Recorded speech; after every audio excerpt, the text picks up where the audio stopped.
Okay, remember, you are the prototype. You're the first. Okay, and that's why we're making a big deal out of it. Mm-hmm. First of all, go back and thank your principal, because for you to have transportation over here is a really big deal. Okay, so that's number one. And then number two, make sure you thank anyone who's associated with your school, because when we met with them, they were all ready to do whatever it took for you all to be successful in this program.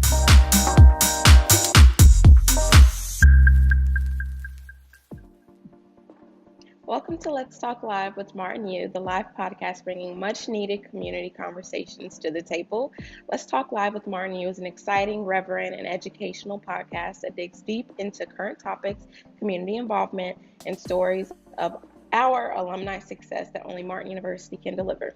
I am Atia King, and joining me today is Chief Executive Officer of Cornerstone Support Services, Martin alumni, and adjunct faculty member Desmond Mathews. Thank you so much for joining me today. Well, thank you very much for having me. It's an honor. Thank you. Can we get a little bit started with hearing about your background, who you are, and what you do professionally? So as far as my background goes, I went to to Indiana State University for undergraduate studies, where I majored in electrical engineering and member of Kappa Alpha Psi Fraternity Incorporated. And after college, I did engineering for about 7 years and then got into pharmaceutical sales.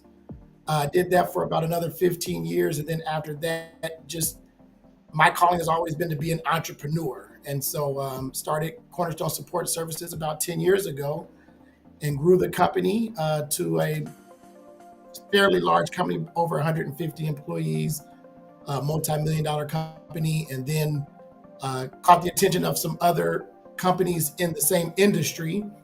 And in 2020 was approached by a company wanting to purchase most of the Medicaid divisions of Cornerstone Support Services. So at that time, I realized that the company wasn't for sale, but everything can potentially be for sale for the right price. So I was able to sell the company and kept a few divisions of the company. And so at this time, we still have our Child Protective Services division, and we have our federal division where we deal with federal probation. And then we have a division still with Medicaid, with mental health therapy. So we're now a mental health clinic that does a lot of assessments. We do residential placement for Child Protective Services and so on and so forth. But just to rewind a little bit, after I had pursued that degree in engineering, I came across Martin because my impetus was always to be able to do any job within my company. And the only job that I couldn't do was the job of a therapist. So I went to Martin to get a master's degree in psychology, and that's how I came across Martin University. And when I got that degree in psychology, then I was able to become a therapist within my own company. So at least I would be able to understand what my therapists do as they go about their, execution of their daily jobs. What brought you to Martin? What drew you into studying here compared to other institutions in the state of Indiana that do the same thing and have the same programs of psychology? Why Martin? Well, and that's a very good question. I had looked at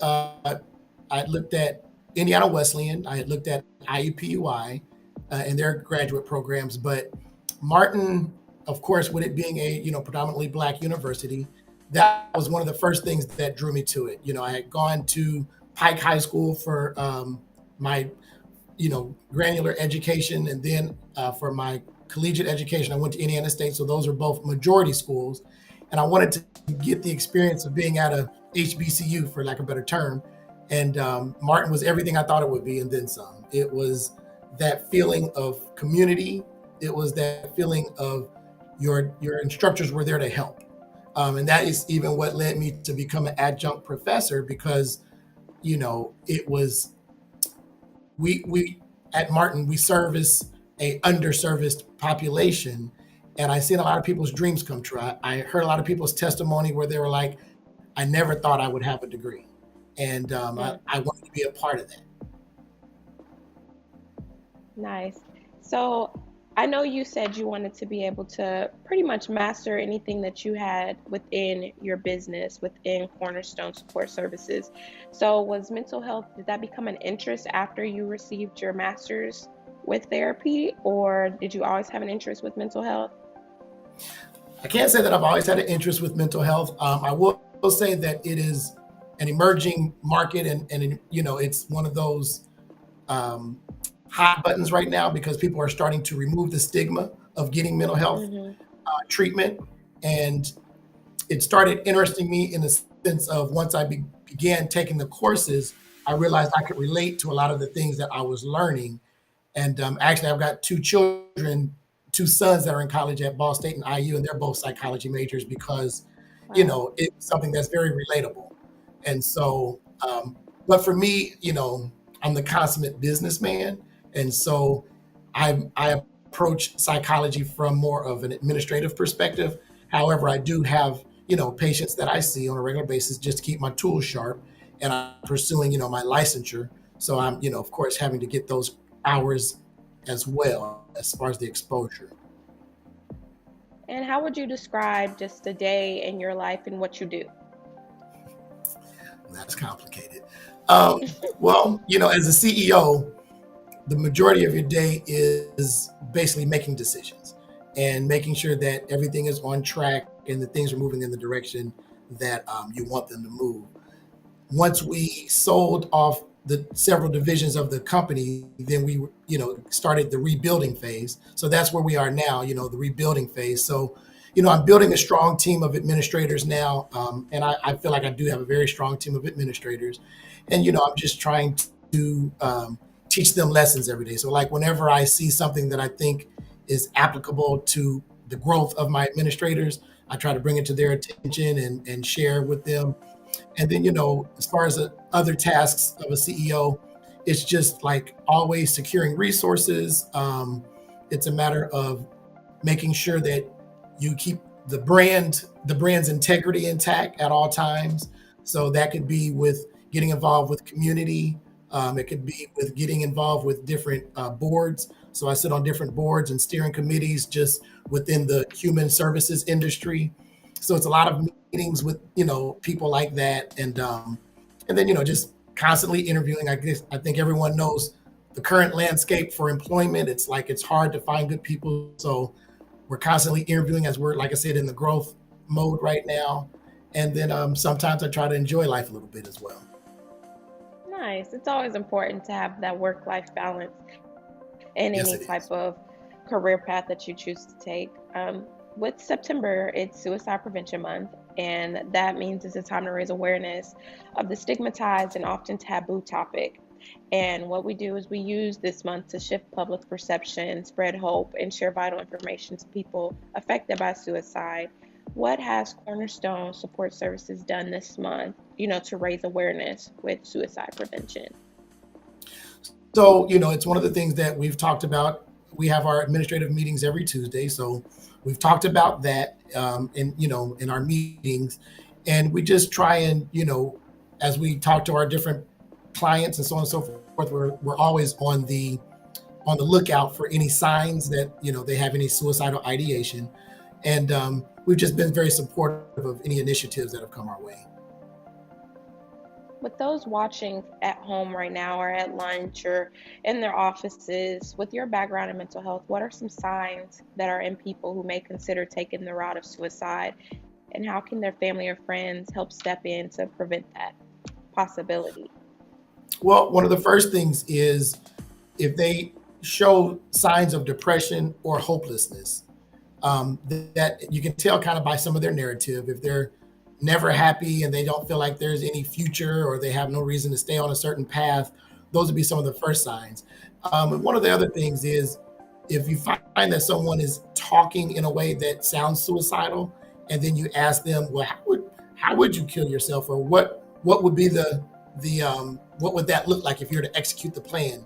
If they have an executable plan where they're actually saying that, yeah, well, I was thinking about running into traffic, or I've got a gun and I've always thought that would be the way I would go out, or if they have a plan, then it's really time to seek help for that individual.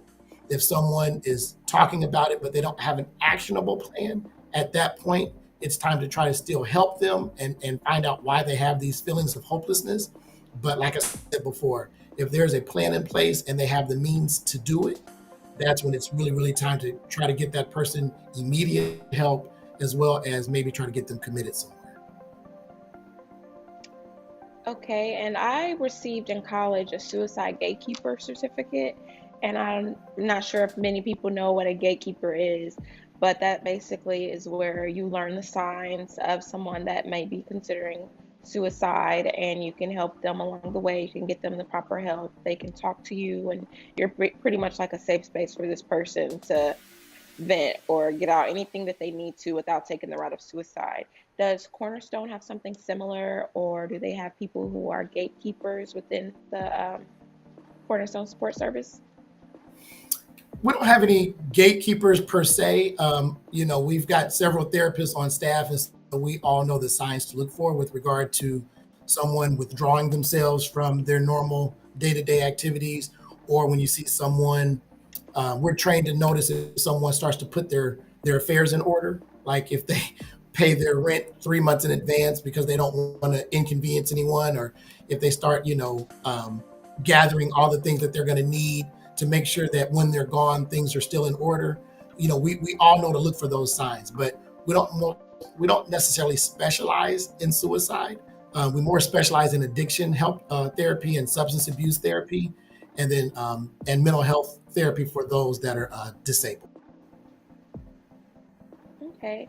So, what is the most challenging thing with what you do? What's the most challenging part of your day, of your work life as a The most lead? challenging, I would say, is the agencies that we work for. We're a provider for Child Protective Services. We're a provider for Indiana Medicaid, and we're a provider for the federal government. And so, whenever you're working with very large agencies like that, there's always a lot of red tape and bureaucracy. You have to be very patient.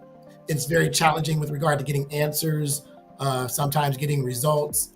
But I know what field I chose, so I realize this is the bed that I've made, and I'm proud to lay in it. But those are definitely the challenges. With me being an entrepreneur and being the chief executive officer, I'm used to making decisions quickly, and we're relatively small now. We're less than 50 employees, so we're able to move fairly nimbly on a dime. And I oftentimes expect that with the agencies that I'm working with, and it's just not going to be the case. And what's the most rewarding part of your career? The people that we help. Like I said before, we do work with Child Protective Services, and we have emergency shelter care for Child Protective Services. And so we help the most at need and at risk children. When they're on the street, we give them a place to stay. When they've been put out of their homes, we give them a safe place to stay.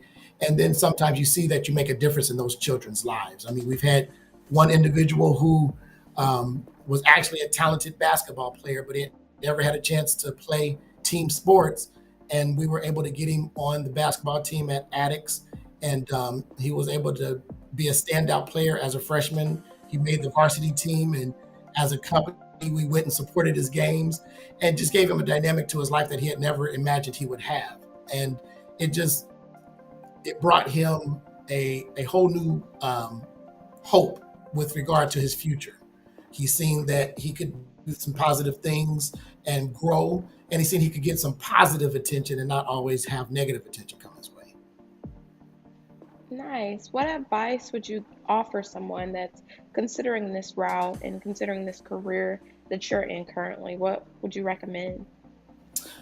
I would let them know that you're definitely on the right path. Right now, mental health is in strong demand. So, I mean, I think a lot of people after the pandemic realized how valuable nurses are because the Mm-hmm. nurses were going all over the place. That's how it is right now with mental health. If you're a licensed mental health therapist, the sky's the limit. The earning potential is fantastic, and the need is great. You'll be in a position that gives you a lot of flexibility with regard to what you want to do and when you want to do it. And it, like I said before, it's a very rewarding field because you're helping people. And with Cornerstone, we're getting people that actually come to us for that help, and it's very rewarding because those people want the help. What would you tell somebody, specifically a Black male, who is struggling with mental health or addiction and they are afraid to come get help because of the idea that Black men are supposed to be strong? Black men don't, have feelings. What would you tell them if they are, on the fence with, do I go get help, or is it a prideful thing? What would you tell somebody in that situation? Well, I would tell them that, to me, strength looks like getting help. Someone that has the mental fortitude to first recognize that they need the help, and then they have the self-awareness to realize that they need the help. That's strength to me. And I would also say that I have a lot of male patients, and the first thing I do is I congratulate them on having the awareness of themselves to actually get the help. I would also let them know that there's no shame in getting better. I see a lot of our athletes are doing it as well, and the stigma is kind of being erased from getting mental health assistance, and it's something that, as Black men, that we've got to get over. Same with going to the doctor. You go to the doctor. You don't need to go only when you need something cut out of your body. You need to go just to make sure that your body stays in tune, and the same goes for your mind. So if you feel like your mind is out of tune, it's important to go get that tune up from a mental health professional. Is there any practices or exercises somebody can do at home if they're, overwhelmed? Or I know a lot of time people can become overwhelmed, just being overstimulated around certain crowds. What advice would you give somebody who not necessarily needs any medications or has to sit down with a therapist for an hour, but they just really get overwhelmed, or something that's kind of uncomfortable for them at the time? How would you want them to cope? Well, one of the first things that I do when I'm talking to someone that is dealing with overwhelming situations, it's sometimes just sit back and step back a little bit, and then kind of focus on what's good in your life. Focus on the things that you're happy about, and give less time to the things that frustrate you or that overwhelm you.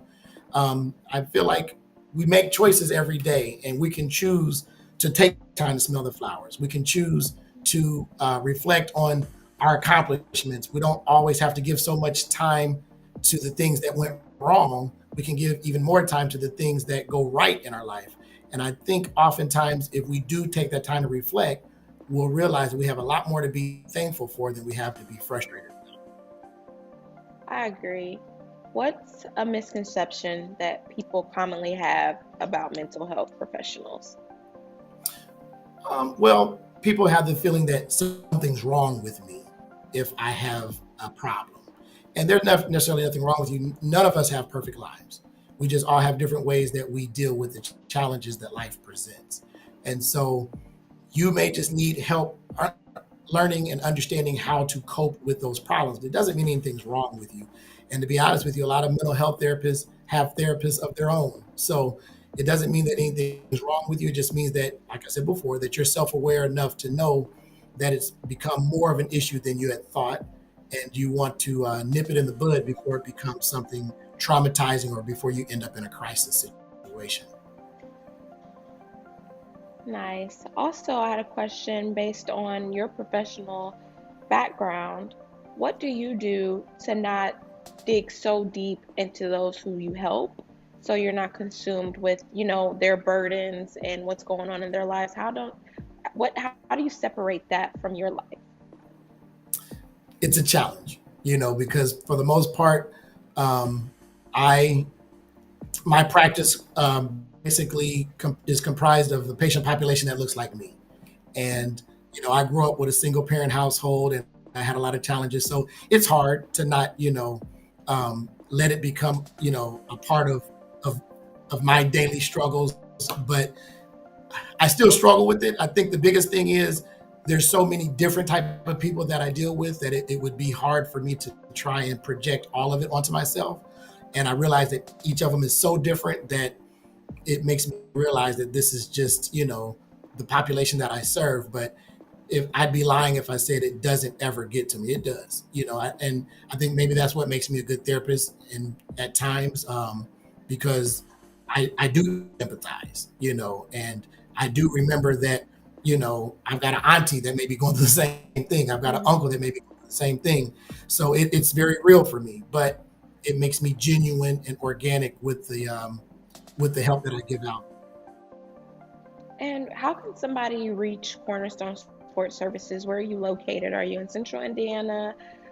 Where can somebody reach out? Well, so we have a West Side office on Morenci, which is near Georgetown Road. And then we have an office on the Martin University campus. And then we have a new headquarters, a brick and mortar standalone facility in the Meadows area that we'll be moving into very shortly. We're very proud of it. We'll be at 3949 Meadows Drive, and it'll be the headquarters and administrative offices for Cornerstone Support Services. And we also have a website, cornerstonesupportservices.net. Nice. And how can someone reach you? They would be able to call our office at 317-541-8748. Nice. And is there anything you would like to share with the audience or with students, peers, or colleagues and professionals alike with your career, or any advice? Well, the one thing I would share is if you're at Martin as a student, appreciate what you're experiencing, because it is an excellent university. The colleagues and the cohorts that I went through my graduate program with, we all stay in touch. There's some of them that have come to work for Cornerstone, and we're very, very glad to have them. We have interns that come from the university. If you are currently in the master's program for psychology and you need an internship, definitely reach out to Cornerstone. We're always glad to see fellow alumni come through here and help them get the help they need as far as their internship hours or any kind of guidance. And just, continue to support the university even once you've graduated. Thank you so much. If you are watching or someone you know is experiencing a mental health crisis, feel free to call or text 988 immediately. That is the suicide prevention hotline, and they are available 24/7 with advice and counsels. So if you are watching and you are considering, or somebody else is considering the route of suicide, please call or text 988 immediately. That looks like all the time that we have today. I want to thank you so much for joining us on Let's Talk Live with Martin U, Desmond, and sharing the knowledge that you have, your expertise with the Martin community. I'm your guest, Auntie King, and I'll see you the same place, same time next week, right here on Let's Talk Live with Martin U. Goodbye. Bye.